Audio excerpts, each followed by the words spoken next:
বিধিগত মনে করেন আমরা এই মাছ টাছ মেরে খাচ্ছ না, খাওয়ার পরে এখন এই যে আপনার সরকার পতন হওয়ার পর থেকে কিছুটা বকটা মনে করেন দুধ দল করে একটা ছিপ নিয়ে আমার ধারে ফেলতে না, যদি কেউ ছিপ টিপ নিয়ে আসে তার ছিপ টিপ দিয়ে কাটিলে চলে যায়।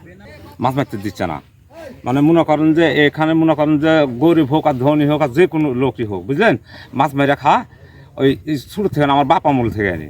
যারা লিজ লিছিল তারা কোনো বিলে কেউ আসে না, তারাকে তুলে দিয়েছে দিয়ে এখন ওরা কয়েকজন মিলে খাচ্ছে বিলটা। জন্ম বয়স থেকে এটা উন্মুক্তই ছিল, আর জনসাধারণ সবাই মাছ মেরে খাচ্ছে।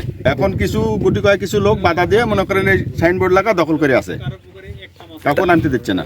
আগে আমার বুদ্ধি বয়স থেকে দেখতেছি যে সাধারণ জনগণ মাছ মারে খেত এখানে, এখন কিছু লোকজন এসে বিলটা দখল করে নিছে, এখন ওরা তো বিলে নামতে দিচ্ছে না। আগেকার মতো উন্মুক্ত মাছ মারতে পারিনি, এই বিল আমার জন্ম বয়স থেকে উন্মুক্তই, সবাই মেরে খাচ্ছে, কেউ কোনো বাধা দেওয়ার লোক নেই। কিন্তু এখন মস্টে কয়েকজন এসে মনে করেন যে বাধা সৃষ্টি করে লোকে নামতেই দেন।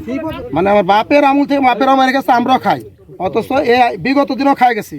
এখন এই কিছুদিন থেকে এরা কয়েকজন মানে বিলের মাছ মারা তো দূরে থাকে, বিলের আশপাশে আসতে দেয় না। এক একজন আসলে তারা মারধর করে ছিপ টিপ কাটিলে তারা দেয়, ক্ষমতার বল দেখা দেয়। আমার দাদার মাছ মারে গেছে, আমার বাপেরা মাছ মারছে, এখন আমরা মাছ মারতেছিলাম, এখন এসে ইদানিং কিছুদিন থেকে আমার এক নামতে দিচ্ছে না।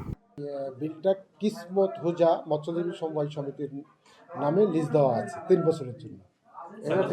6 বছর ধরে 6 বছর ধরে মন্ত্রণালয় থেকে লিজ দেওয়া আছে। তবে বিষয়টা আমরা তদন্ত করছি, তদন্ত টোটাল বিষয়টা বেরিয়ে আসবে।